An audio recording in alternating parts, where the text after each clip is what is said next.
ஓம் நாராயணः பரோ வ்யக்தாத் அண்டமவ்யக்தசம்பவம் அண்டஸ்யாந்தஸ்த்விமே லோகாः சப்தத்வீபாச்ச மேதினி.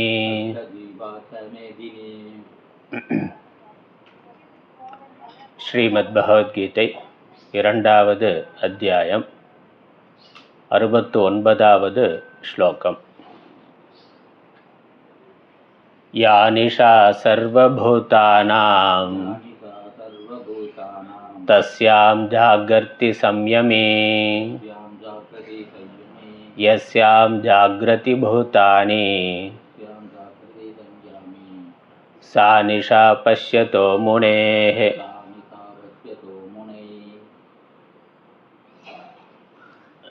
யா நிஷா சர்வபூதானாம் தஸ்யாம் ஜாக்ரதி சம்யமே யஸ்யாம் ஜாக்ரதி பூதானி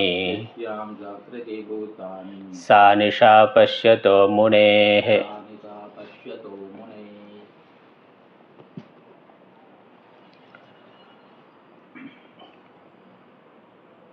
எல்லா உயிர்களுக்கும் எல்லா ஜீவர்களுக்கும் எந்த பரமார்த்த தத்துவமானது அறியப்படாமல் இருக்கின்றதோ, புலன்களை வென்ற ஞானியானவன் அதை நன்கு அறிந்திருக்கின்றான்.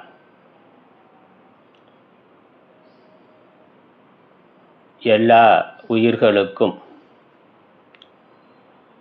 எந்த துவைத்த பிரபஞ்சமானது நன்கு விளங்கிக் கொண்டிருக்கின்றதோ, அல்லது எந்த துவைத்த பிரபஞ்சத்தில் எல்லா உயிர்களும் விழித்திருக்கின்றனவோ, அதை பார்த்து கொண்டிருக்கின்றனவோ, அதை சத்தியம் என்று கருதுகின்றனவோ,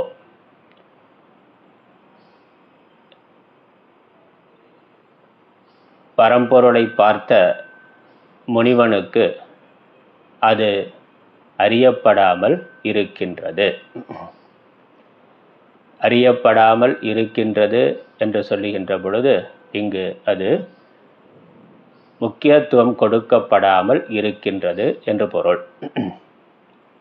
உடைய பாஷ்யத்தை நேற்றைய பார்க்க தொடங்கி இருக்கின்றோம்.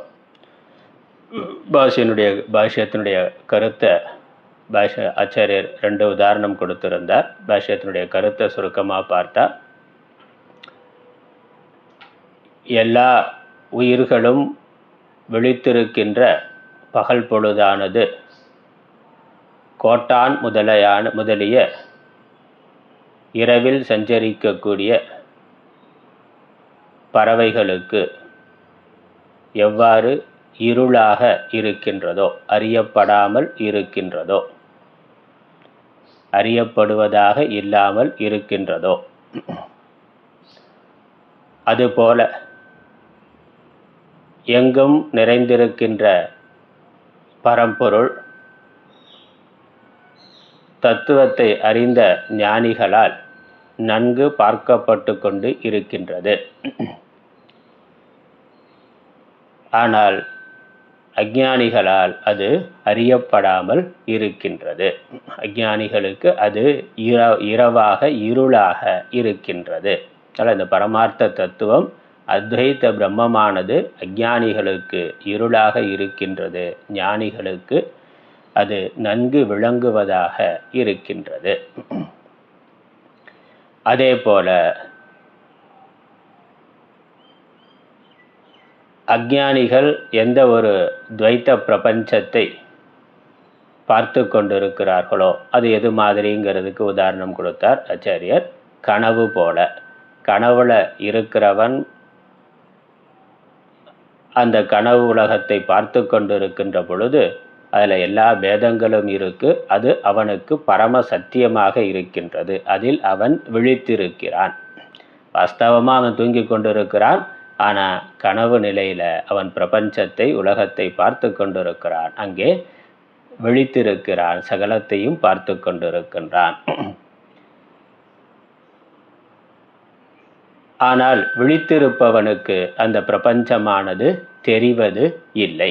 துக்கத்தில் இருக்கிறவனுக்கு தெரிகின்ற துவைத பிரபஞ்சம் விழித்திருப்பவனுக்கு தெரிவது இல்லை. அதுபோல இந்த அஞ்ஞானிகளுக்கு தெரிகின்ற துவைத பிரபஞ்சம் தத்துவத்தை கண்ட ஞானிகளால் அறியப்படுவது இல்லை. அதனால் அது இருளாக இருக்கின்றது.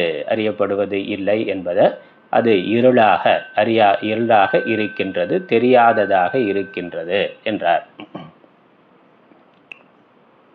இங்க முதல்ல அஞ்ஞானிகளுக்கு பரமார்த்த தத்துவம் சுத்தமாக தெரியவே இல்லை. ஒன்றான பரம்பொருள் அதுதான் எல்லாமாக இருக்கின்றது, இறைவன் தான் உலகமாக இருக்கிறார் என்று அஞ்ஞானிகள் கொஞ்சம் கூட அறியலை. இறைவனே தெரியாது, இறைவனே இல்லை என்று நினைக்கிறார்கள், அல்லது இறைவன் இருந்தாலும் அவர் எங்கோ இருக்கின்றார் என்று நினைக்கின்றார்கள். அதனால் அவர்கள் இறைவனை அறியவே இல்லை. இறைவனே தெரியாததுனால இறைவன் உலகமாக இருக்கின்றார் என்பதும் தெரியவில்லை. அவர்களுக்கு உலகம் மட்டுமே, இந்த நாமரூபமயமான உலகம் மட்டுமே தெரிகின்றது. அதற்கு ஆதாரமான அந்த இறை தத்துவம் தெரியவே இல்லை. ஆனால் ஞானிகளுக்கு இந்த துவைத்த பிரபஞ்சம் தெரியவே இல்லை என்பது இல்லை, அது தெரிந்து கொண்டிருக்கின்றது. ஆனால் சத்தியமாக அவர்கள் அதை கருதுவது இல்லை. அதனால் அதில் வித்தியாசம் இருக்குது. ஞானிகளுக்கு துவைத்த பிரபஞ்சம் தெரியவே இல்லை என்பது இல்லை. ஏன்னா அது ஈஸ்வர சிருஷ்டி, கண்ணுக்கு முன்னாடி தெரிகின்றது. ஆனால் அதை சத்தியம் என்று, பரமார்த்திக சத்தியம், பாரமார்த்த சத்தியம் என்று அவர்கள் கருதுவது இல்லை. அவர்கள் மித்யா என்று அதை விளக்கி இருக்கின்றார்கள். அதனால் அதற்கு அவர்கள் முக்கியத்துவம் கொடுப்பது இல்லை. இந்த துவைத்த பிரபஞ்சத்திற்கு முக்கியத்துவம் கொடுப்பது அவர்கள் இல்லை. அவர்கள் பரமார்த்த தத்துவம் அதுதான் சத்தியம் என்று அதை அறிந்திருக்கிறார்கள். ஆகவே இந்த நாம ரூபங்களை வெறும் நாம ரூபங்களாக மட்டும் பார்க்கிறார்கள், நித்யா தோற்றமாக மட்டும் பார்க்கிறார்கள். அதுதான் இங்க கருத்து இருக்கு. பாட்டு, திருமந்திர பாட்டு நினைவில் வைத்துக் கொள்ளணும். ஏற்கனவே பார்த்திருக்கிறோம். மரத்தை மறைத்தது மாமத யானை, மரத்தில் மறைந்தது மாமத யானை. பரத்தை மறைத்தன பார்முதல் பூத்தங்கள், பரத்தில் மறைந்தன பார்முதல் பூத்தங்களே. இதே தான் கருத்து. அந்த மாமத யானை தெரிகின்ற பொழுது யார் மத யானையை பார்க்கிறார்களோ, யார் அந்த விலங்கை பார்த்து கொண்டிருக்கிறார்களோ, யானைங்கிற பெரிய மிருகத்தை பார்த்து கொண்டிருக்கிறார்களோ, அவர்களுக்கு உண்மையிலேயே வாஸ்தவமாக இருக்கக்கூடிய மரமானது தெரியவில்லை. ஒரு குழந்தை பார்க்கிற பொழுது உண்மையிலேயே யானை இருக்குது, இல்லை புலி சிங்கமாக இருந்தால் புலி சிங்கம் இருக்குது என்று பார்த்து அச்சப்படுகின்றது. அப்போ அதற்கு அந்த ஆதாரமான பொருள் தெரியவே இல்லை. அதை பற்றிய அறிவு, விவேகம் இல்லவே இல்லை. தெரிகிற காட்சியை மட்டும் அது சத்தியமாக கருதுகின்றது. அதுலேயும் அந்த யானை, புலி, சிங்கம் அது பயங்கரமானது, அதனால் நமக்கு ஆபத்து வருங்கிற எண்ணமானது அதற்கு இருக்குது. அதனால் அச்சம் முதலானவை இருக்கின்றது. ஆனால் நன்கு ஆராய்ந்து பார்க்கின்ற பொழுது, ஆராய்ந்து பார்த்த பொழுது அங்கே மரம்தான் இருக்கின்றது, யானை இல்லவே இல்லை. அஞ்ஞான காலத்தில் தெரிந்த அந்த யானையானது இல்லவே இல்லை, எப்பொழுதும் இல்லை. அஞ்ஞான காலத்திலையும் அது இல்லை, ஞானம் வந்த பிறகு இல்லைன்னு சொல்ல வேண்டியது இல்லை, அது இல்லை. இப்போ என்ன இருக்குது? மரம்தான் இருக்கின்றது. யார் மரத்தை அறிந்திருக்கிறார்களோ, மரத்தை பற்றிய அறிவானது யாருக்கு இருக்கின்றதோ அவர்கள் மரத்தை பார்க்கிறார்கள். இப்போ யானை தெரியாதான, அது மரம்தான் யானைங்கிற வடிவத்தில் இருக்குது. அதனால் யானைங்கிற தோற்றம் தெரிந்தாலும் அது உண்மை இல்லைங்கிற புத்தி, தெளிவு, ஞானமானது அவர்களுக்கு இருக்கும். ஆகவே அவர்கள் மரம் என்றே பார்க்கிறார்கள். இந்த யானைக்கு தெரிகின்ற யானைக்கு சத்தியத்துவம் கொடுப்பது இல்லை. அடிப்படையான சத்தியமான பொருளை அறிந்திருப்பவர்கள். ஆனால் அவர்களுக்கு யானையானது எப்படி இருக்குது? இரவு மாதிரி இருக்குது. அதனால் சானிஷா, அது இரவு. அதே மாதிரி இந்த பரத்தை மறைத்தது பார்முதல் பூதங்கள். இந்த பிருத்திவி முதலான பஞ்சபூதங்கள் ஆதாரமான பரம்பொருளை, ஆத்மாவை மறைத்திருக்கின்றன. இந்த பிருத்திவி முதலான பூதங்களை பார்ப்பவர்கள் ஆத்மாவை, ஆத்ம தத்துவத்தை அவர்கள் அறியவில்லை. அவர்களுக்கு அது பேரிருளாக இருக்கின்றது. வேதாந்த சாஸ்திர சிரவணம் பண்ணி ஞானமானது ஏற்படாத வரை உலகம் பரம சத்தியமாக தெரிகின்றது. ஞான விழிப்பு ஏற்படாத வரை உலகம் பரம சத்தியமாக தெரிகின்றது. இந்த பஞ்சபூதங்களால் ஆன உலகம். சாஸ்திர சிரவணம் பண்ணி தத்துவ ஞானம் வந்த பிறகு என்னது? பரத்தில் மறைந்தன பார்முதல் பூதங்களே. அந்த பரம்பொருள் அதுவே தெரிகின்றது. இந்த பஞ்சபூதங்கள் எல்லாம் அதில் மறைந்து விடுகின்றன. பஞ்சபூதங்கள் தெரிவது இல்லை. பரம்பிரம்மம், பரமாத்மா அது மட்டுமே அவர்களுக்கு தெரிகின்றது.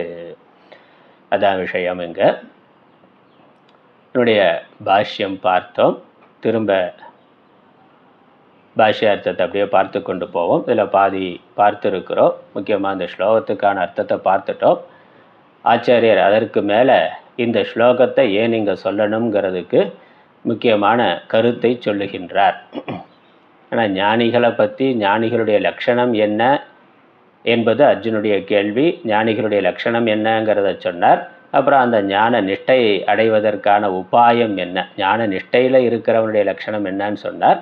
அதை அடைவதற்கான உபாயத்தையும் சொன்னார்.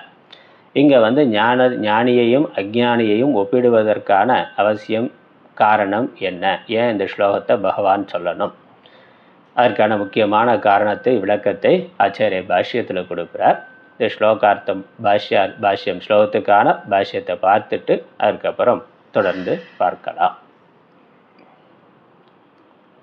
யா நிஷா இதி, யா நிஷா படிக்கலாம். யா நிஷா ராத்திரிஹி சர்வ பதார்த்தானாம் அவிவேககரி தமஸ்வபாவத்வாத் சர்வபூதானாம் சர்வேஷாம் பூதானாம். யா நிஷா, யாங்கிறதுக்கு பின்னாடி அடுத்த வரியில் விளக்கம் வருது. நிஷா என்பதற்கு முதல்ல விளக்கம் கொடுக்கிறார். நிஷானா இரவு, ராத்திரி, ராத்திரிஹி. ராத்திரி அப்படின்னா அது என்ன அர்த்தம், எப்படிப்பட்டது? சர்வ பதார்த்தானாம் அவிவேக கரி, எல்லா பதார்த்தங்களையும் அவிவேகம் செய்விப்பது எதுவோ அது ராத்திரி. எல்லா பதார்த்தங்களுடைய விவேகம் இன்மை எதனால் செய்யப்படுகின்றதோ அது இரவு. அப்படின்னா என்ன அர்த்தம்? எந்த பதார்த்தமும் எப்பொழுது எந்த பதார்த்தமும் தெரியாமல் இருக்கின்றதோ, அல்லது எங்கே எல்லா பதார்த்தங்களும் அறியப்படாமல் இருக்கின்றதோ, அப்படி அறியப்படாமல் இருக்க செய்யறது தான் ராத்திரி. அப்போ ராத்திரி என்ன? அது ராத்திரி உண்மையிலே அந்த இருள், ராத்திரிங்கிறது இருள். அந்த இருளானது கண்களை மறைத்து விடுகின்றது, கண்ணை தெரியாமல் பண்ணிடுது. அதனால் பொருள் நமக்கு தெரிவது இல்லை. இருள் கண்ணை குருடாக்கி விடுகின்றது. ஆகவே நமக்கு பொருள் தெரிவது இல்லை. நம்ம இருட்டை பார்க்குறோம், நேற்று சொன்னேன், இருட்டை பார்க்குறோம்னு நினைக்கிறோம். உண்மையிலே இருட்டை பார்க்கலை, நம்ம பொருளை பார்க்கலை. இருளானது கண்களுடைய பார்க்கும் சக்தியை மறைத்து விடுகின்றது. அதனால் நம்ம எதுவுமே பார்க்கலை அப்படிங்கிறது தான் நம்ம இருளை பார்க்கிறோம், இருளை காண்கிறோம்னு நம்ம நினைக்கின்றோம், சொல்லுகின்றோம். இப்போ கண்ணை மூடுனா என்ன பார்க்குறோம்னா, கண்ணை மூடுனா ஒன்றுமே பார்க்கலன்னு தான் அர்த்தம். கண்ணை மூடி, இமை மூடி, கண் மூடி இருந்தாக நம்ம எதையுமே பார்க்கவில்லை. கண்ணுடைய அந்த பார்க்கும் சக்தியானது மூடப்பட்டு விட்டது, மூடப்பட்டு இருக்கின்றது என்றுதான் பொருள். நம்ம கண்ணை மூடின பிறகு இமையை பார்க்கிறோம், இருளை பார்க்கிறோங்கிறது இல்லை. கண் எதையும் காணவில்லை, கண்ணுடைய பார்க்கும் சக்தியானது மூடப்பட்டு இருக்கின்றது. ஆனால் கண்ணையும் பார்க்கிற மனசு இருக்கிறதுனால மனசு கண்ணை பார்த்து கண் எதையும் பார்க்கவில்லைன்னு நமக்கு அறிவிக்கின்றது. அதனால் அந்த மனசோட திருஷ்டியில் கண்ணு திருஷ்யமாக ஆகிவிடுகிறது. இப்போ கண் எதையும் பார்க்கவில்லைங்கிறத மனது பார்த்து சொல்லுகின்றது. உண்மையிலே கண்ணு இருட்டை பார்க்கலை, மனசு கண் எதையும் பார்க்கவில்லைங்கிறத பார்த்து அது சொல்லுகின்றது. அதனால் கண்ணுடைய பார்க்கும் சக்தியானது அங்கே மூடப்பட்டு விடுகின்றது. அதனால் எந்த நிலையில், எந்த இடத்துல பதார்த்தத்தை பற்றிய விவேகமானது ஏற்படவில்லையோ, அல்லது எந்த ஒன்று பதார்த்தத்தினுடைய விவேகத்தை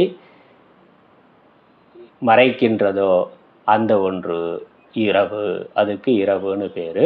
ஏன் அது பண்ணுது, எப்படி பண்ணுதுன்னா தமஸ்வபாவத்வாத். அந்த இரவு தமசினுடைய காரியமாக, மாயையினுடைய தாமச அம்சத்திலிருந்து வந்தது தமசனுடைய காரியமாக இருக்கிறதுனால அது அவிவேகத்தை செய்கின்றது. அதனால் அவிவேகத்தை செய்கின்றதுன்னு ஆச்சாரம் சொல்ற. அவிவேக கரீன, அவிவேகத்தை செய்கின்றது. அப்போ தமஸ் என்ன பண்ணுது, அவிவேகத்தை பண்ணுது. அதனால் அவிவேகத்தை தமஸ் செய்கின்றது. நம்ம வெளிப்படையே அப்படித்தான் இருக்கிறோம். பல விஷயங்கள் நம்ம தமஸ்னால் மறைக்கப்பட்டு விவேகம் இல்லாமல், பகுத்தறிவு இல்லாமல் பல்வேறு விஷயங்களில் செயல்பட்டு கொண்டு இருக்கின்றோம். அது காரணம் என்னது, தமஸ். அப்போ நம்ம என்ன, இருளில் இருக்கிறோங்கிற அர்த்தம் தான். குழந்தையாக இருக்கிற பொழுது ஏதோ ஒரு பொருள் வேணும்னு அழுது அடம்பிடிச்சு ஆர்ப்பாட்டம் பண்ணுறான். அதனால் அவனுக்கு இன்பம் இல்லை துன்பம் தான் எவ்வளவு சொன்னாலும் புரிய வைக்க முடியவில்லை. அப்போ அது வாங்கி கொடுத்து அனுபவின்னு சில சமயங்களில் கொடுத்து விடுகிறோம். அதிகமாக அதுவும் இளம் பருவத்தில் யாரோ ஒரு ஆணோ பெண்ணோ அதில் பார்த்து மயங்கி அதுதான் பரமசத்தியம், அதற்கு மேலே வாழ்க்கை, அது இல்லைன்னா வாழ்க்கை இல்லை, அதற்காக நான் எல்லாவற்றையும் அம்மா அப்பா சொத்து சுகம் அனைத்தையும் துறக்க தயாராக இருக்கிறேன்னு இருக்கிறான். அப்போ என்னது, அங்கே அவனுடைய சாமானிய விவேகமானது இல்லாமல் போய்விடுகின்றது. இதனால் தமசு மூடப்பட்டிருக்கிறதுனால, தாமசம் அவித்தையினால் மூடப்பட்டு அந்த விவேகமானது இல்லாமல் போய்விடுகின்றது. அதனால் காமம், மோகம், கோபம் இதெல்லாம் வர்ற பொழுது, மோகம் இதெல்லாம் இருக்கிற பொழுது அவிவேகத்தில் தான் இருக்கிறோம். அது இருளில் இருப்பது போல தான். அவனுக்கு என்ன சொன்னாலும் புரியறதில்லை. அவனாக அதிலிருந்து வெளியே வந்தால் தான்.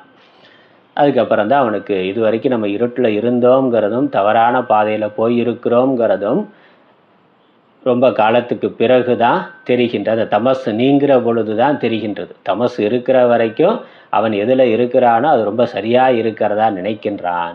அது நீங்குகின்ற பொழுது தான் நம்ம இதுவரைக்கும் அறிந்தது எல்லாம் தவறு என்று அவன் அறிகின்றான். அதனால் தூக்கத்தில் மட்டும் தமஸ் இல்லை, இருள் இல்லை. எப்பொழுதெல்லாம் விவேகம் இல்லையோ, அவிவேகமானது இருக்கின்றதோ அப்பெல்லாம் இருட்டில் தான் நம்ம இருக்கின்றோம். இங்கே சாஸ்திரம் என்ன சொல்லுது, நம்ம 24/7 இருட்டில் தான் இருக்கோன்னு சொல்லுது. அதனால் எப்பொழுதுமே இந்த உலகம் எப்போ நமக்கு தெரியுதோ அப்போ நம்ம இருட்டில் தான் இருக்கோன்னு அர்த்தம் தான். அதனால் சர்வபூத்தானாம்ட்டார். எல்லா உயிர்களுக்கும், சர்வேஷாம் பூத்தானாம், எல்லா உயிர்களுக்கும். இப்போ இது எது, இரவு. அந்த இரவு எப்போ விவேகம் இல்லாமல் இருக்கோ அந்த இரவு, அது இரவு. அது எது, எந்த விஷயத்தில் எல்லா உயிர்களும் இருட்டில் இருக்கு என்று கேட்டால் பரமார்த்த படிக்கலாம். கிம் தத் பரமார்த்த தத்துவம் ஸ்தித பிரஜ்ஞஸ்ய விஷயः, ஸ்தித பிரஜ்ஞஸ்ய விஷயः பரமார்த்த தத்துவம். தத் எது, யா என்று இது சொல்லப்பட்டதோ அது. ஸ்தித பிரஜனுக்கு விஷயமாக, அவனுடைய ஸ்தித பிரஜைக்கு விஷயமாக, அவனுடைய தெளிந்த ஞானத்திற்கு விஷயமாக எது இருக்கின்றதோ அது எது இருக்கு, பரமார்த்த தத்துவம். இந்த பிரம்ம தத்துவம், ஆத்ம தத்துவம், அத்வைத பிரம்மமானது ஸ்தித பிரஜனுக்கு தெளிவாக இருக்கின்றது. அவனுடைய ஞானத்திற்கு விஷயமாக இருக்கின்றது.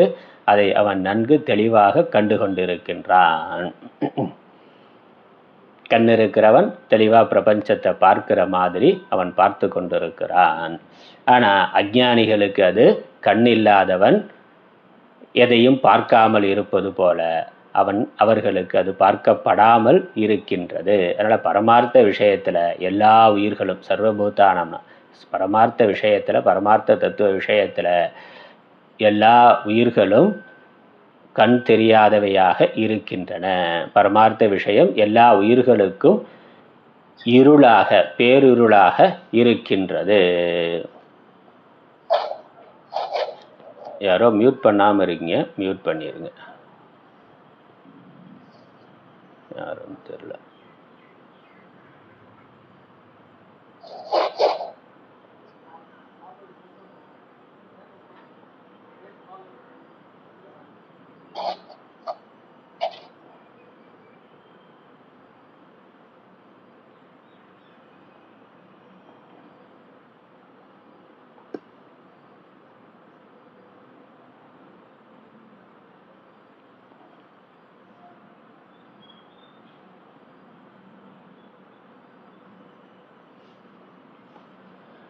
சரி.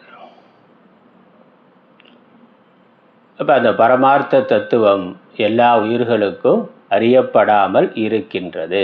அதான் இருள், அதான் நிஷா. எது மாதிரி? யதா நக்ஷத்திர படிக்கலாம். யதா நக்தஞ்சராணாம் நக்தஞ்சராணாம் அகரேவ அகரேவ சத் அன்யேஷாம் நிஷா பவதி தத்வத் நக்தஞ்சர ஸ்தானீயாம் ஸ்தானீயானாம் அஜ்ஞானினாம் அஜ்ஞானினாம் சர்வபூதானாம் நிஷா இவ நிஷா பரமார்த்த தத்துவம் அகோச்சரத்வாத் அதத் புத்தினாம். யதா யதான எப்படி? நக்தஞ்சரானாம் இரவில் சஞ்சரிக்கின்ற கோட்டான் முதலான பறவைகள், உயிரினங்கள். அந்நேஷாம் அகரேவ சத்து மற்றவர்களுக்கு பகலாக இருந்தாலும், நிஷா பவதி அந்த உயிரினங்களுக்கு அது இரவாக இருக்கின்றது. எந்த ஒன்று மற்ற எல்லா உயிர்களுக்கும் பகலாக நன்கு விளங்குவதாக தெரிவதாக இருக்கின்றதோ அந்த ஒன்று அந்த கோட்டான் முதலான பறவைகளுக்கு தெரியப்படாமல் அறியப்படாமல் இருக்கின்றது. ஆகவே இரவாக இருக்கின்றது. அது மாதிரி தத்வத்து தத்வதுனா அதுபோல நக்தஞ்சர ஸ்தானீயானாம் அஜ்ஞானினாம் சர்வபூதானாம் பரமார்த்த தத்துவம் நிஷா நிஷா இவ நிஷா ஏவ அஜ்ஞானினாம் சர்வபூதானாம் அஜ்ஞானத்தில் இருக்கக்கூடிய எல்லா உயிர்களுக்கும் பரமார்த்த தத்துவமானது நிஷா இரவாக இருக்கின்றது. அந்த அஜ்ஞானம் என்ன? எது எது மாதிரி?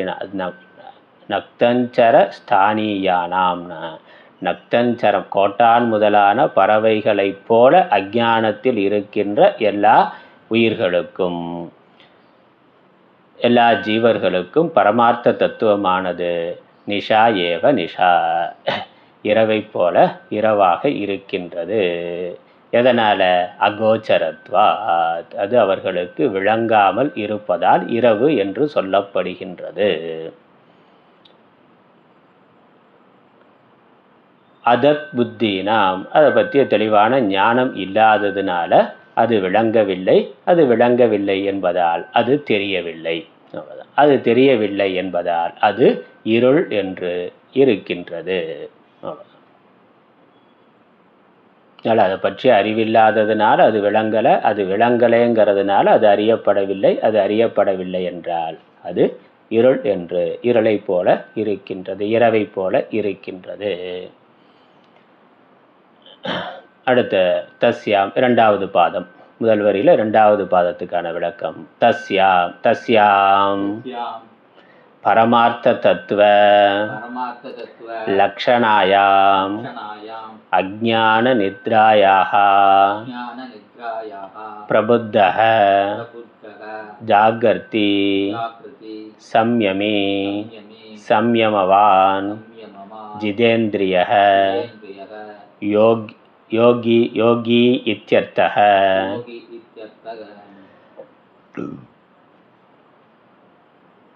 அஜ்ஞான நித்ராயாக பிரபுத்தக அஜ்ஞானமாகிய உறக்கத்திலிருந்து விழித்தவர்கள். யாருக்கு அஜ்ஞானமானது நிவர்த்தியாகி இருக்கின்றதோ அப்படின்னா ஞானிகள், ஞானத்தை பெற்றிருப்பவர்கள் ஞானிகள். ஜாகர்த்தி அவர்கள் அறிகிறார்கள், விழித்திருக்கிறார்கள். இதில் தஸ்யாம் தஸ்யாம்னா பரமார்த்த தத்துவ லக்ஷணாயாம் பரமார்த்த தத்துவம் என்ற அந்த பிரம்ம பதத்தில் பிரம்மத்தில் அவர்கள் விழிப்பை அடைந்திருக்கிறார்கள், அதை அறிந்து கொண்டு இருக்கிறார்கள், பார்த்து கொண்டு இருக்கிறார்கள். அதனால் அவர்களுக்கு அது பகலாக இருக்கின்றது. மற்றவர்களுக்கு எது இரவாக இருக்கின்றதோ அவர்களுக்கு அது பகலாக இருக்கின்றது. அறியாதவர்களுக்கு எது இரவாக இருக்கின்றதோ அதுவே அறிந்தவர்களுக்கு பகலாக இருக்கின்றது. இது பிரம்ம தத்துவம். இங்கே ஆத்ம ஞானம்ங்கிற விஷயம் அப்படிங்கிறதுனால ஆத்ம ஞானம்னு சொல்கிறோம். இது லௌகிக்கத்திலையும் எல்லா விஷயமும் அப்படித்தான். செல்ஃபோன் 15,000 ரூபா கொடுத்து கையில் வாங்கியாச்சு வச்சுருக்கிறோம்னா, ஆனால் அதில் என்ன தெரியும்? பெரும்பாலானவர்களுக்கு, இந்த வயதானவர்களுக்கு ஆன் ஆஃப் மட்டும்தான் தெரியும். கால் வந்தால் அட்டன் பண்ணி பேச தெரியும், அப்புறம் ஆஃப் பண்ண தெரியும், அவ்வளோதான். மற்ற விஷயங்கள்லாம் அது தெரியறதில்ல. அப்போ அது செல்ஃபோன் கையில் இருந்தாலும் அதில் இருக்க பல விஷயங்கள் என்னது? நிஷாவா இரவா இருட்டா ஒன்றுமே தெரியாததாக இருக்குது. அதுவே பசங்கள்கிட்ட கையில் கொடுத்தாக்க, 1வது 2வது படிக்கிற பசங்கள்கிட்ட கொடுத்தாலே அதில் 24 மணி நேரம் பொழுதுபோக்குறதுக்கான விஷயம் அதில் இருக்குது. ஆனால் பெரியவர்களுக்கு, விஷயம் தெரியாதவர்களுக்கு அது இருளாக இருக்கின்றது. அதை தெரிந்தவர்களுக்கு, அந்த பசங்களுக்கு, சின்ன பசங்களுக்கு அது பெரிய பகலாக இருக்கின்றது. அதுதான். அதனால் அஞ்ஞானம் எங்கே இருக்கோ அது இருள், எங்கே ஞானம் இருக்கோ அது பகல்.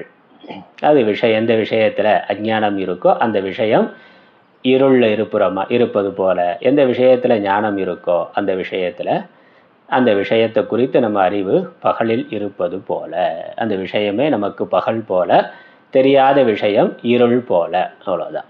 இங்கே நமக்கு ஆத்ம தத்துவம். இங்கே இது ஒரு குறிப்பிட்ட விஷயம். எல்லாரும் எல்லா விஷயத்திலையும் ஞானிகள் கிடையாது. லௌகிக்க விஷயத்தை பொறுத்த வரைக்கும் ஒரு விஷயத்தில் அவர் நல்லா படித்திருப்பார், தெரிந்திருப்பார், அந்த விஷயத்தை அவர் அறிந்தவராக இருப்பார். மற்ற விஷயங்களில் தெரியாது. என்னதான் எம்டியாக இருப்பார், பெரிய டாக்டராக இருக்கார், அமெரிக்கா போய் படிச்சுட்டு வந்திருக்கிறாருன்னா, இப்போ மருத்துவத்துறையில் அவருக்கு தெளிந்த ஞானம் இருக்குது. அதில் எல்லா உடலை பற்றி எல்லா விஷயமும் தெரியும். அதில் அவர் ஞானி. அது அவருக்கு பகல் மாதிரினா.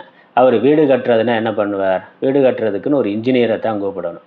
அவராக கட்டிக்க முடியாது. நீங்கள் தான் எம்டி அமெரிக்காவிலலாம் போய் படிச்சுட்டு வந்திருக்கீங்களே, நீங்களாக வீடை கட்டிக்க வேண்டியதான்னா அது பண்ண முடியாது. அதுக்கு ஒரு கொத்தனாரை தான் கூப்பிடணும். அப்போ இவருக்கு இந்த விஷயத்தில் ஞானம் இருக்குது, அதில் அவர் பகலாக இருக்கிறார். ஆனால் அந்த கட்டிடக்கலைங்கிற விஷயத்தில் அது அவருக்கு இரவு ஒன்றுமே தெரியாதுன்னா. அதே அந்த இன்ஜினியருக்கு, சிவில் இன்ஜினியருக்கு மருத்துவத்தில் என்னது? அவருக்கு அது இரவு ஒன்றும் தெரியாது. எவ்வளோதான் படித்து எவ்வளோ கோடீஸ்வரராக இருந்தாலும் தலைவலி காய்ச்சல்னாக்க ஒரு டாக்டர்கிட்ட போய் தான் கையை நீட்டணும், பார்த்து சொல்லுங்கன்னு. அதனால் இது லௌகிக்க வித்தையில் ஒரு குறிப்பிட்ட பகுதி ஒரு விஷயத்தில்.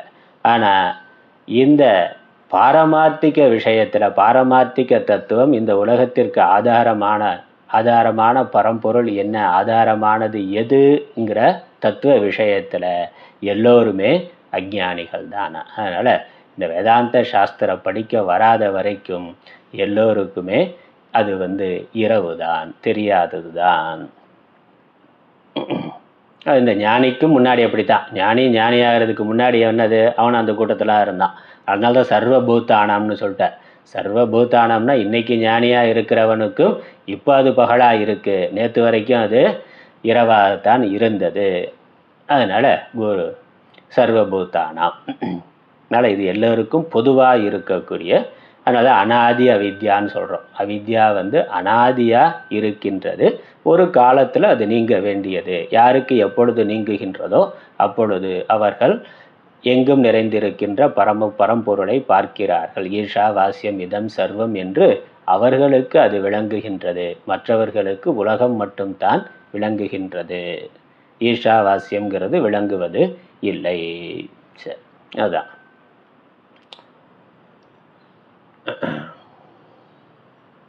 சம்யமி அல்ல பிரபுத்தக ஜாகிரதி. அவன் பரமார்த்த தத்துவத்தில் விழிப்பை உடையவனாக இருக்கிறான். சம்யமிங்கிறதுக்கு சம்யமவான் ஜிதேந்திரியக யோகி இத்தியர்த்தக. நன்கு புலன்களையும் மனதையும் அடக்கியவன், புலன்களை வென்றவன். சம்யமவான், சம்யமிங்கிறதுக்கு சம்யமவான், சம்யவான்னா ஜிதேந்திரியக. ஏன்னா இவன் வேதாந்த சாஸ்திரத்தை படித்திருக்கிறான், சிரவணம் பண்ணியிருக்கிறான். ஞான நிஷ்டையில தான் இது தெளிவாகின்றது. அதனால தான் ஞான நிஷ்டைக்கு சமம் தமம்ங்கிறத வலியுறுத்தி சொன்னார். இந்த சமம் தமம் இல்லாமல் வேதாந்த சாஸ்திரம் கேட்க முடியும், நமக்கு ஓரளவுக்கு புரியக்கூட செய்யும். ஆனால் எப்போ ஞான நிஷ்டை வருகின்றதோ, தத்துவ நிஷ்டை வருகின்றதோ அப்பொழுதுதான் நமக்கு பிரம்ம தத்துவமானது தெள்ளத் தெளிவாக அதை நன்கு அறிந்தவர்களாக பகலை போல நமக்கு ஆகின்றது இருக்கின்றது. அந்த ஞான நிஷ்டை எப்படி வரும்? இந்த சமம் தமம் இருந்தால் தான் வரும் என்று இதற்கு முன்னாடி வரைக்கும் சொன்னதுனால இந்த இடத்துல ஸ்தித பிரஜன் ஸ்தித தீகிங்கிற வார்த்தையெல்லாம் போடாமல் சம்யமிங்கிற வார்த்தையை பகவான் போட்டிருக்கிறார், சொல்லி இருக்கிறார். அதனால் ஜிதேந்திரியகனா, அதனால் ஜிதேந்திரியனா இருக்கிறவனுக்கு தான் ஞான நிஷ்டை இருக்கிறவனுக்கு தான் பரமார்த்த தத்துவம் பகலை போல விளங்குகின்றது.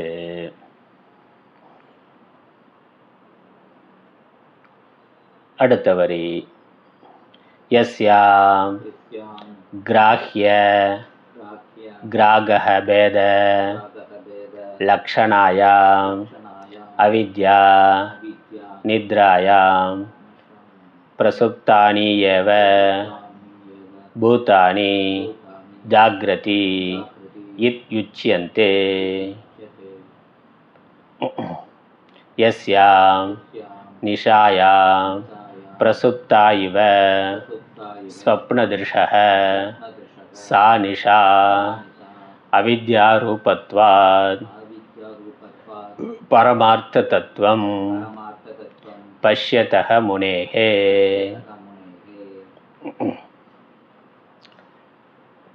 யஸ்யாம் அடுத்து இரண்டாவது வரியில் முதல் வார்த்தை யஸ்யாம்.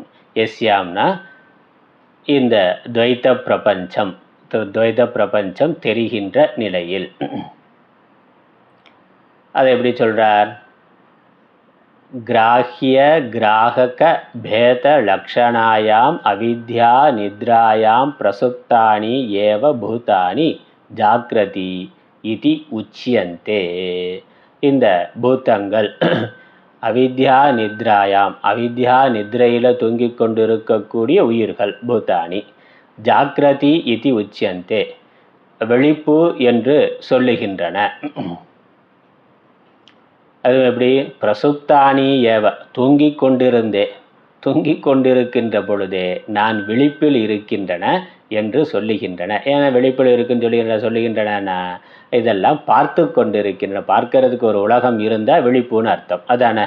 இப்போ நம்ம உலகத்தை பார்க்குறோம்னா விழித்திருக்கிறோம்னு அர்த்தம். அப்போ எங்கே உலகம் தெரிகின்றதோ அங்கே நாம் விழித்திருக்கிறோம். அதனால் அவித்யா நித்ரையில் தூங்கிக் கொண்டிருந்தாலும் கூட இந்த உயிர்கள் அனைத்தும் நான் விழிப்பில் இருக்கின்றேன் என்று சொல்லுகின்றன. அந்த அவித்யா எப்படிப்பட்டது? கிராஹ்ய கிராகக பேத லக்ஷணாயாம் அவித்யா. அவித்யானாலே துவைத பிரபஞ்சம்னு அர்த்தம் கொடுக்கிறார் ஆச்சாரியர். அவித்யா காரியம் துவைத பிரபஞ்சம். அவித்யாங்கிறது மாயை, மாயா காரியம் துவைத பிரபஞ்சம். ஆனால் அவித்யா மித்யாங்கிறதுனால அவித்யா காரியமான துவைத பிரபஞ்சமும் மித்யா. அவித்தை என்பதற்கு துவைத்த பிரபஞ்சம் என்று ஆச்சாரியார் கொடுக்கிறார். ஏன்னா ரெண்டும் மித்யா. அவித்யா காரியம்ங்கிறதுனால காரணம்தான் காரியம். ஆகவே அவித்தையே துவைத்த பிரபஞ்சமாக இருக்கின்றது. அவித்யா மித்யாங்கிறதுனால அவித்யா காரியமான துவைத்த பிரபஞ்சமும் மித்யா. இங்கே ஆச்சாரியனா கிராஹ்யன கிரகிக்கப்படுவது, கிராகக கிரகிப்பவன், அடையப்படுவது அடைபவன், பார்க்கப்படுவது பார்ப்பவன். பேத லக்ஷணம் பேத லக்ஷணாயாம் பேத லக்ஷணங்களை உடைய அவித்யா. இவ்வாறு வேறுபாடுகளை உடைய பார்ப்பவன், பார்க்கப்படுவது, அனுபவிப்பவன், அனுபவிக்கப்படுவது என்ற வேறுபாடுகளை கொண்ட இருமை. அதனால் இருமை என்பது தான் அவித்யா லட்சணம். இந்த ஜெகத்தோட லட்சணம் இருமை தானே. நான் உலகம் அங்கேயே வந்துடுது. எப்போ விழிக்கிறானோ, கண்ணு திறக்குதோ, நான் இருக்கிறேன், உலகம் இருக்கிறது, நான் பார்ப்பவனாக இருக்கிறேன், இது பார்க்கப்படுவதாக இருக்கின்றது, நான் அனுபவிப்பவனாக இருக்கிறேன், இவை அனுபவிக்கப்படுபவையாக இருக்கின்றனங்கிற அந்த உணர்வு எங்கே இருக்கோ அது துவைத்தம். அந்த துவைத்தம் எதனால் வந்ததுன்னா அவித்தையினால் வந்தது. அதனால் அவித்யா காரியமான துவைத்த பிரபஞ்சம் அதான் யஸ்யாம்ங்கிறதுக்கு அர்த்தம். அந்த துவைத்த பிரபஞ்சத்தை விழிப்பு என்று பார்க்கின்ற பொழுது, பார்த்து கொண்டிருக்கின்ற பொழுது, அனுபவித்து கொண்டிருக்கின்ற பொழுது உயிர்கள் எல்லாம் விழிப்பு என்று சொல்லுகின்றன. நான் விழித்திருக்கிறேன், உலகத்தை பார்க்கிறேன், அனுபவிக்கிறேன். ஆனால் உண்மையில் என்னது? அவித்யாங்கிற நித்திரையில் தான் இந்த உயிர்கள் இருந்து கொண்டிருக்கின்றன. அவித்யா நித்திரையிலேயே விழிப்பு நிலை, கனவு நிலை, உறக்க நிலை, அதுக்குள்ளே போயிட்டு வந்துக்கிட்டு இருக்கு. யஸ்யாம் நிஷாயாம் பிரசுப்தா இவ ஸ்வப்ன திருஷக. இரவில் தூங்கிக் கொண்டிருக்கின்ற பொழுதே கனவு உலகம் வருவது போல, ஸ்வப்ன திருஷகனா கனவை போல. நிஷாயாம் இரவுல, பிரசுப்தா இவ தூங்கிக் கொண்டிருக்கின்ற பொழுது வருகின்ற கனவு உலகத்தை போல. அப்போ என்னது, கனவு உலகத்தில் பிரபஞ்சத்தை பார்க்கிறான், அங்கே நான் இதுங்கிற பேதம் தெரியுது. அப்போ என்ன நினைக்கிறான், கனவுல தூக்கத்தில் கனவு கண்டு கொண்டு இருக்கின்ற பொழுது அந்த கனவு உலகம் விழிப்பாக இருக்கின்றது. கனவு உலகத்தில் கனவை பார்த்து கொண்டிருக்கிறவன் கனவை பார்த்து கொண்டிருக்கிற வரைக்கும் நான் விழித்து கொண்டிருக்கிறேன், பார்த்து கொண்டிருக்கிறேன் என்று அவன் நினைக்கிறான். அது மாதிரினா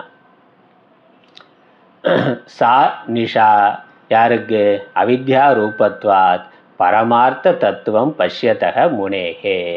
ஆனால் பக்கத்திலேயே விழித்திருக்கிறவனுக்கு அவன் தூக்கத்தில் இருக்கிறான்ங்கிறது தெரிகின்றது. அதே மாதிரி பரமார்த்த தத்துவத்தை அறிந்து கொண்டிருக்கின்ற ஞானிக்கு இவர்கள் உறக்கத்தில் இருக்கிறார்கள் என்று பார்க்கிறார். அது அவர்களுக்கு இரவாக இருக்குது. ஏன்னா அவித்யா ரூபத்வாத், இந்த துவைத்த பிரபஞ்சம் அவித்யா காரியம்ங்கிறதுனால இந்த வித்தையை அடைந்தவனுக்கு அந்த அவித்யா காரியமான உலகமானது தெரிவது இல்லை. ஏன்னா ஞானம் வந்தால் விழித்தவனுக்கு கனவு உலகம் தெரியுமானா, கனவு உலகத்தில் இருக்கிற வரைக்கும் தான் கனவு உலகம் தெரிகின்றது. விழித்தவுடனே கனவு உலகமானது தெரிவது இல்லை. அதனால் அவித்யா ரூபத்வாத், இது கற்பனை என்பதனால பரமார்த்த தத்துவத்தை அறிந்தவர்களுக்கு இந்த துவைத்த பிரபஞ்சமானது இரவு. இதை தான் நம்ம புரிந்து கொள்ளணும். நான் தொடக்கத்திலே முதலே சொன்னேன், இங்கே இரவு என்பது உலகம் தெரியவே இல்லை என்ற அர்த்தம் அல்ல. அஞ்ஞானிகளுக்கு அஞ்ஞானத்தில் இருக்கிற வரைக்கும் பரமார்த்த தத்துவம் தெரியவே இல்லை. ஆனால் ஞானத்தை அடைந்தவனுக்கு துவைத்த பிரபஞ்சம் தெரியவே இல்லை என்பது அல்ல, தெரிகிறது. ஆனால் அவர்கள் அதை அறிவது இல்லை, அதற்கு சத்தியத்துவம் முக்கியத்துவம் கொடுப்பது இல்லை. அதுதான் இங்கே இரவு என்பது.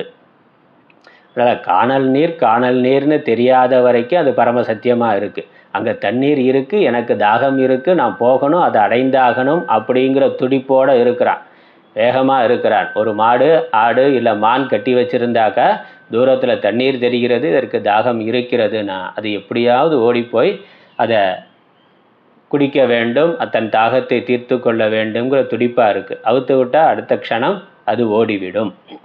அப்போ அதுக்கு என்னது, அந்த தெரியறது, நான் பார்ப்பவன், அது பார்க்கப்படுவது, நான் அனுபவிப்பவன், அது அனுபவிக்கப்படுவது, நான் எப்படியாவது அதை அடைந்தே ஆக வேண்டும்ங்கிற அந்த துடிப்பு வேகமானது இருக்கின்றது. அதுக்கு அந்த காட்சியெல்லாம் பரம சத்தியமாக இருக்கின்றது. அதே மாதிரி காணல் நீர் நமக்கு அது காணல் நீர்னு தெரியாத வரைக்கும் பரம சத்தியமாக இருக்கின்றது.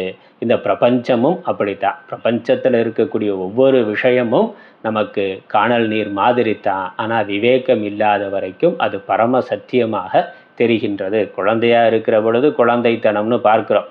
குழந்தைகளுக்கு எது பரம சத்தியமாக இருக்கின்றதோ அது பெரியவர்களுக்கு இல்லை. அதே குழந்தைய வளர்ந்து கொஞ்ச நாளில் அது மெச்சூரிட்டி, அந்த பக்குவம் வந்து விட்டால் அதை தூக்கி போட்டுருது. இதுவரைக்கும் எதை பரமசத்தியம்னு வைத்து பார்த்து கொண்டிருந்ததோ, கொஞ்சி கொண்டிருந்ததோ, விளையாடி கொண்டிருந்ததோ, அது இல்லாமல் நான் இல்லை என்றும், அதனுடைய சுகம் அதனுடைய நன்மை என்னுடையது என்றும், அதனுடைய துக்கம் அதனுடைய கேடு என்னுடையது என்றும் எதை நினைத்து கொண்டிருந்ததோ, அதனால் இன்ப துன்பத்தை அனுபவித்து கொண்டிருந்ததோ அத்தனையும் ஒரு அடுத்த வயசு வர்ற பொழுது, அடுத்த பக்குவத்துக்கு வர்ற பொழுது தூக்கி எறிந்து விடுகின்றது. அத்தனையும் மித்தியாங்கிற ஞானத்தில், அத்தனையும் பொய்னா. அதனால் ஒரு இளைஞன்ட்ட பொம்மையை கொடுத்தாக்கா அவன் என்ன சொல்லுவான், என்ன குழந்தைன்னு நினச்சியான்னா. இவனே 2 வருஷத்துக்கு முன்னாடி அதுக்கு தான் அழுது ஆர்ப்பாட்டம் பண்ணான். அப்போ அவனுக்கு அது சொல்லி சொன்னால் புரிஞ்சிருக்குமான்னா புரியாது. ஆனால் இளைஞனான பிறகு அவனே அதை தூக்கி எறிந்து விடுகிறான். தூக்கி எறிஞ்சிட்டு என்ன பண்ணுறான்னா, பாலஸ்தாவத் கிரீடா சக்தக தருணஸ்தாவத் தருணீ சக்தக. இப்போ வேற ஒரு விஷயத்தை பிடிச்சிட்டு அதே மாதிரி அழுது அடம் பிடிச்சி ஆர்ப்பாட்டம் பண்ணி தொங்கி கொண்டு இருக்கிறான். பரமசத்தியம் நினைத்து கொண்டு இருக்கிறான். உண்மையிலே அவன் கொஞ்சம் விவேகம் வந்து யோசித்து பார்த்தாக்கா அவனுக்கே அது புரியும். இப்போ ஒரு 4 வருஷத்துக்கு முன்னாடி எதை நம்ம பிடித்திருந்தோமோ, சத்தியம் நினச்சிருந்தோமோ, அது மித்தியான்னு இப்போ நமக்கு புரியுது, தூக்கி போட்டோம். அப்போ அவர்கள் அது சொன்னது நமக்கு புரியலை, இப்போ நமக்கு புரியுதுன்னா. அதே மாதிரி இப்போ இளம் பருவத்தில் எதை நம்ம பரம சத்தியம் நம்ம மனசு நினைக்குதோ, நம்ம பார்க்குறோமோ சத்தியம் என்று, அதனால் நமக்கு இன்ப துன்பங்கள் வருதோ, இது அனைத்தும் மித்தியாங்கிறது இன்னொரு 10 வருஷம் கழித்து புரியுங்கிறத இப்போயே புரிஞ்சாக்கா அவன் அதில் மோக வயப்பட மாட்டான். அதனால் அது ஒவ்வொரு பருவத்திலையும் மாறுகின்றது ஒட்டுமொத்த பிரபஞ்சமும். அதனால் என்ன தெரியுது? அதெல்லாம் உண்மை இல்லைன்னு தெரியுது. சத்தியமாக இருந்தால் எல்லா காலத்துலேயும் அப்படி தான் இருக்கணும்.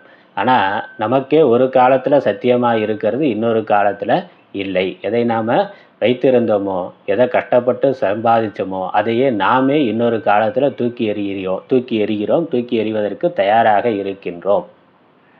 அதிலிருந்து என்ன தெரியுது? அது எதுவும் அது உண்மை இல்லைங்கிறது தெரியுது. அப்படி உலகத்தில் இருக்கக்கூடிய எல்லா பொருள்களும் ஒவ்வொரு காலத்தில் ஒவ்வொருவரால் சத்தியமாக கருதப்படுகின்றது. அதே காலத்தில் இன்னொருவரால் அது மித்யா என்று தூக்கி எறியப்படுகின்றது. அது பணமாக இருக்கலாம், பதிவியாக இருக்கலாம், இல்லை உறவுகளாக இருக்கலாம். எல்லாமே இன்னொருவனுக்கு அது வெறுப்புக்குரிய விஷயமா, அது ஒன்றும் இல்லைங்கிற விஷயமா இருக்கு. அதுல இருந்தே என்ன தெரிகிறது? இதெல்லாம் மித்யான்னு தெரிகின்றது. இதெல்லாம் மனசு சார்ந்த விஷயங்கள்.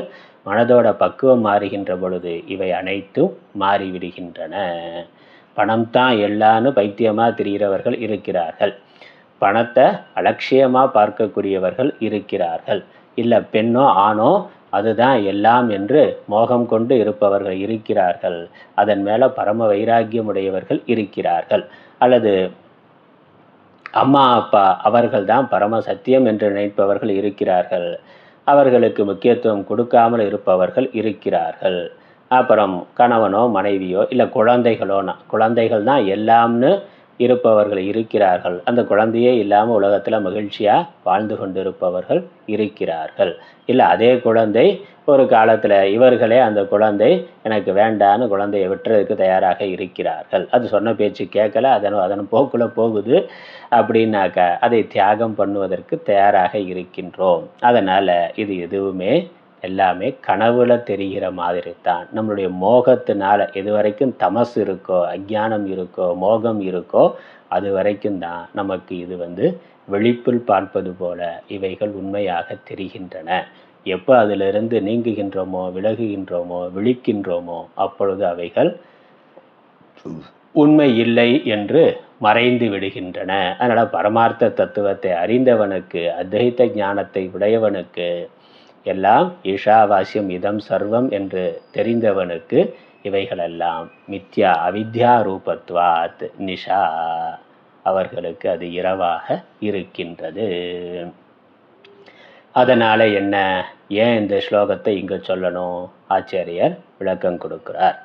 ரொம்ப முக்கியமான ஆச்சாரியருடைய பாஷ்யத்தில் அத்வைத வேதாந்தத்தில் மிக உச்சமான மிக மேலான ஒரு விஷயத்தை சொல்லுகின்றார். ரொம்ப கவனமாக நம்ம கேட்க வேண்டியது, பார்க்க வேண்டியது. அதஹ படிக்கலாம். அதஹ கர்மாணி அவித்யா அவஸ்தாயாம் ஏவ சோத்யந்தே ந வித்யா அவஸ்தாயாம். அதனால் ஆகவே இந்த கர்மங்கள் அனைத்தும் அவித்யா அவஸ்தாயாம் ஏவ சோத்யந்தே, அவித்யா அவஸ்தையில் இருப்பவர்களுக்குத்தான் விதிக்கப்பட்டிருக்கின்றன. அவர்களுக்குத்தான். ஏன்னா எங்கே துவைத்தம் தெரியுதோ அங்கே துவைத்தத்தில் தான் செய்பவன், செய்யப்படுவது, நான் அடைய வேண்டியவன், இது அடையப்பட வேண்டியது, எனக்கு இது தேவை என்ற விருப்பமானது, தேவையானது எங்கே இருக்கோ அங்கே தான் கர்மாவை சொல்ல முடியும்.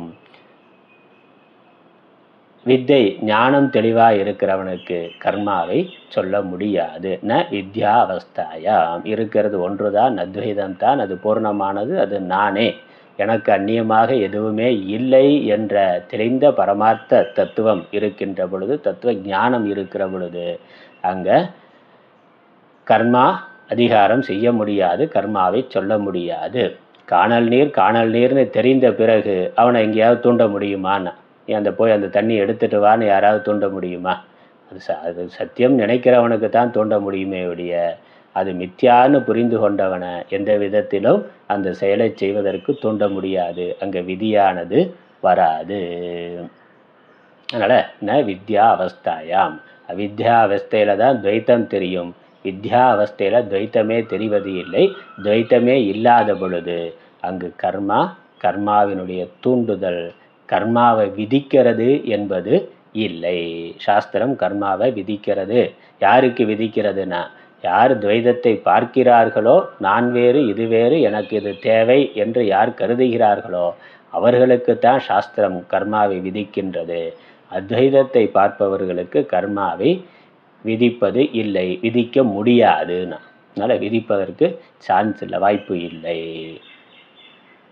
விளக்கம் கொடுக்கிறார். வித்யாயாம் ஹி சத்யாம் உதிதே சவிதரி ஷார்வரம் இவ தமஹ பிரணாசம் உபகச்சதி அவித்யா. வித்யாயாம் ஹி, வித்தை இருக்கிற பொழுது, வித்யாயாம் ஹி சத்யாம், அவித்யா பிரணாசம் உபகச்சதி. வித்தையானது இருக்கின்ற பொழுது அவித்தையானது முற்றிலும் நாசத்தை அடைந்து விடுகின்றது. எங்கே வித்தை வருதோ அங்கே அவித்தையானது நாசம் அடைந்து விடுகின்றது.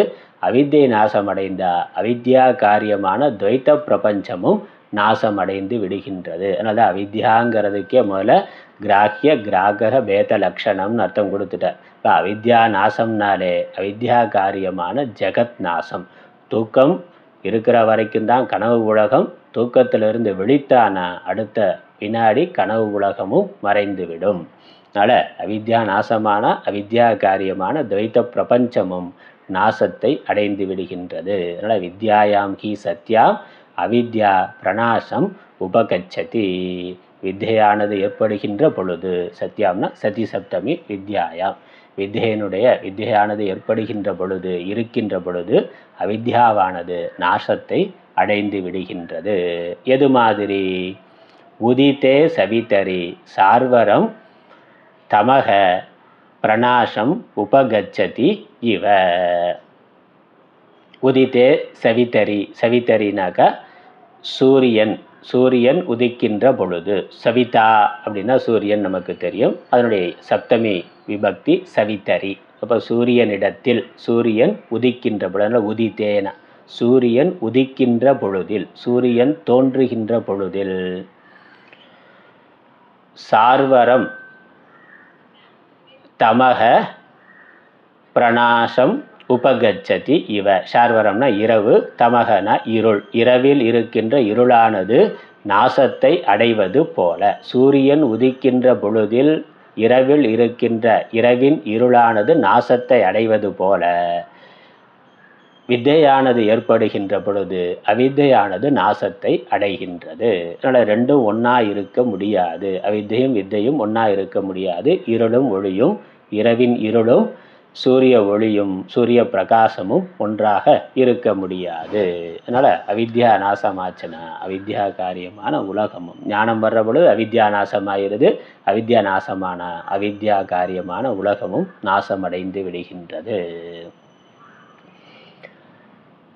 அதனால் இங்கே என்ன சொல்கிறார்? வித்தை வந்த பிறகு இந்த துவைத்தத்துக்கு வேலை இல்லை, துவைத்தமே இருக்காது. எப்போ ஞானம் வருதோ அப்போ துவைத்த பிரபஞ்சமே தெரியாது. தெரிந்தாலும் அதற்கு சத்தியத்துவம் இருக்காது. ஆகவே அங்கே பிரவൃத்தியானது இருக்காது. ஆகவே கர்மாவானது அங்கு சாஸ்திரத்தினாலேயே விதிக்கப்படுவது இல்லை, விதிக்க முடியாது. அந்த கர்ம விதிக்கான தேவை என்பது இல்லை. அடுத்த கருத்து, பிராக் வித்யா உற்பத்தேகே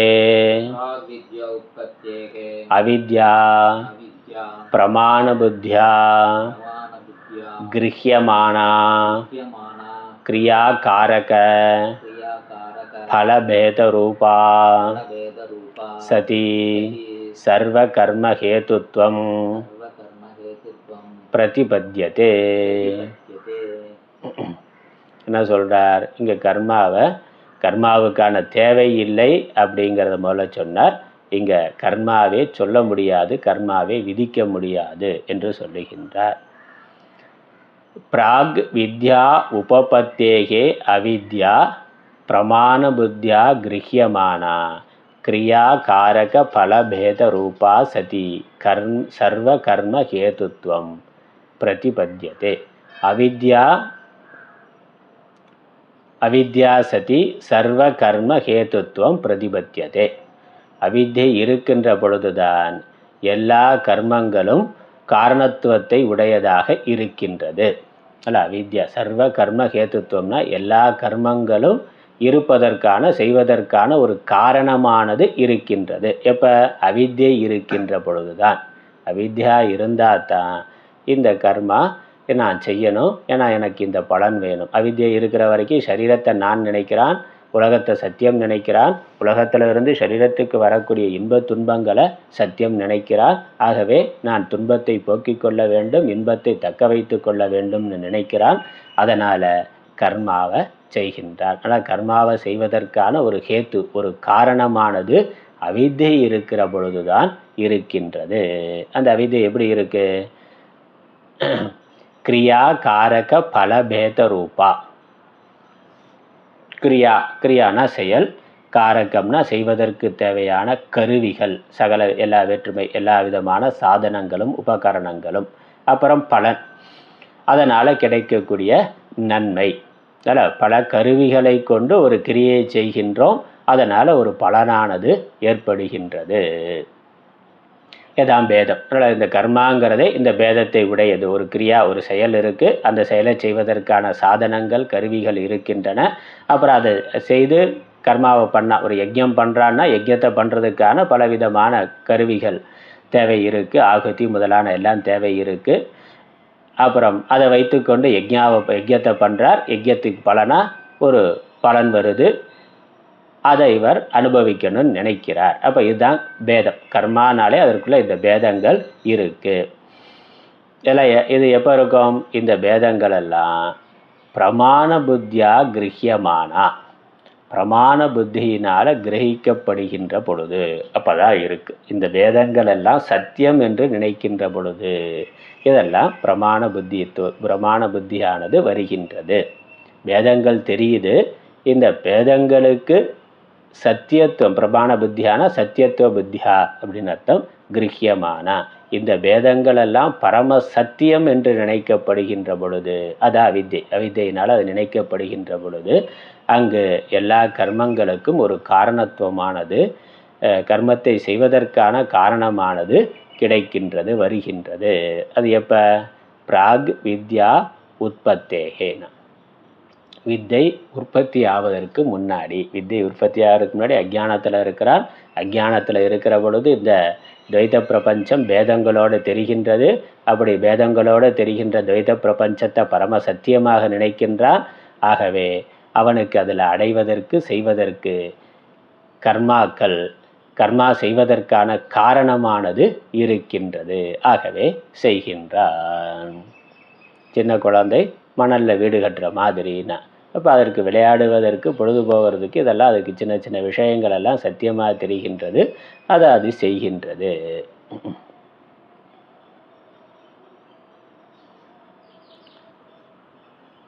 அடுத்த வரி, ந அப்பிரமாண புத்தியா கிரஹ்யமானாயாக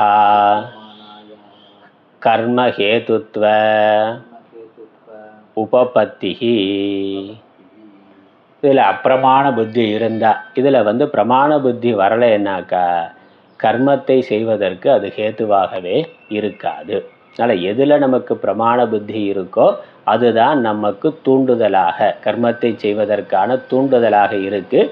ஒரு விஷயத்தில் பிரமாண புத்தி இல்லைன்னா அது கர்மத்தை செய்வதற்கான தூண்டுதல் அங்கே வராது. இப்போ வேதத்தை பிரமாணமாக யார் எடுத்துக்கொள்ளுகிறார்களோ, தர்மசாஸ்திரத்தை, நம்மளுடைய பண்பாடை கலாச்சாரத்தை யார் பிரமாணமாக எடுத்துக்கொள்ளுகிறார்களோ அவர்கள் அதை பின்பற்றுகிறார்கள். அதை பிரமாணமாக என்னால் ஏற்றுக்கொள்ள முடியாது அப்படின்னு சொன்னால் அவன் அதை பின்பற்ற போகிறது இல்லை. இந்த பாரத தேசத்தோட அரசியலமைப்பு சட்டத்தை நான் ஏற்றுக்கொள்ள மாட்டேன் எனக்கு என்னுடைய மத சட்டம் தான் முக்கியமானது அப்படின்னு சொல்கிறவன் என்ன பண்ணுறான்? அரசியல் அமைப்பு சட்டத்தை அதை ஏற்றுக்கொள்றதில்லை, அதை ஃபாலோ பண்ணுறதில்லை, முடிஞ்சால் நான் அதனை எரிக்கக்கூட செய்வேங்கிறான். அப்போ எங்கே யாருக்கு இந்த தேசத்தில் ஸ்ரத்தை இருக்கோ, நம்பிக்கை இருக்கோ, பற்றுதல் இருக்கோ, இது என்னுடைய தேசம்னு உணர்வு இருக்கோ, அவன் அந்த தேசத்துக்கான சட்டத்தை மதிக்கிறான், அதை பின்பற்றுகிறான். நான் அதை ஏற்றுக்கொள்ள மாட்டேன்னு பிரமாண புத்தி இல்லைன்னா அவனுக்கு வேற இதில் பிரமாண புத்தி இருக்குது. இதில் பிரமாண புத்தி, தேச சட்டத்தில் பிரமாண புத்தி இல்லை, அவனுடைய மத சட்டத்தில் பிரமாண புத்தி இருந்தால் அதைத்தான் செய்வான். அப்போ யாருக்கு எதில் பிரமாண புத்தி இருக்கோ அவர்கள் அதை பின்பற்றுவார்கள். பிரமாண புத்தி இல்லாத விஷயத்தை பின்பற்ற மாட்டார்கள். அதனால் இந்த அவித்யா இருக்கிற வரைக்கும் உலகத்தில் இருக்கக்கூடிய சகல விஷயங்களும் பிரமாண புத்தி உடையதாக இருக்கின்றது. அதனால் அதை செய்கிறார்கள். எவனுக்கு எப்பொழுது ஞானம் வருதோ அப்போ இந்த மொத்த பிரபஞ்சமும் மித்யா அவித்யா காரியம்னு விளங்குற பொழுது அவனுக்கு எதிரியுமே பிரமாண புத்தியானது வருவது இல்லை. ஆகவே எந்த காரியத்தையும் செய்யறதில்லை, அவன் சும்மா இருக்கிறான், சும்மா தேமேன்னு இருக்கிறான் அப்படின்னு பகவான் சொல்றார். ஆச்சாரியார் விளக்கம் கொடுக்கிறார். இதற்கு வாக்கியம் கொடுக்கிறார். நேரமாச்சு, மேற்கொண்டு நம்ம அடுத்த வாரம் அடுத்த வகுப்பில் பார்க்கலாம். திங்கட்கிழமை பார்க்கலாம். நாளைக்கு வெள்ளி சனி ஞாயிறு வகுப்பு இல்லை. நான் ஏற்கனவே சொன்ன மாதிரி இங்கே ஆசிரமத்தில் முகாம் இருக்குது. திங்கட்கிழமை காலையில் 9 மணிக்கு மேற்கொண்டு இந்த மீதி பகுதியை பார்க்கலாம். அறிவோம். ஓம் பிரபன்ன பாரிஜாத்தாய தோத்ரவேத்ரைக்கபாணயே ஞானமுத்ராய கிருஷ்ணாய கீதாமிருததிகே நமः. ஓம் ஈஸ்வரோ குரு ஆத்மேதி மத்தியேக விபாகினே வ்யோமவத்யாப்ததேகாய தட்சிணாமூர்த்தயே நமः. ஓம் பூர்ணமதః பூர்ணமிதம் பூர்ணாத் பூர்ணமுதச்யதே பூர்ணஸ்ய பூர்ணமாதாய பூர்ணமேவாவசிஷ்யதே. ஓம் சாந்தி சாந்தி சாந்தி. ஹரி ஓம்.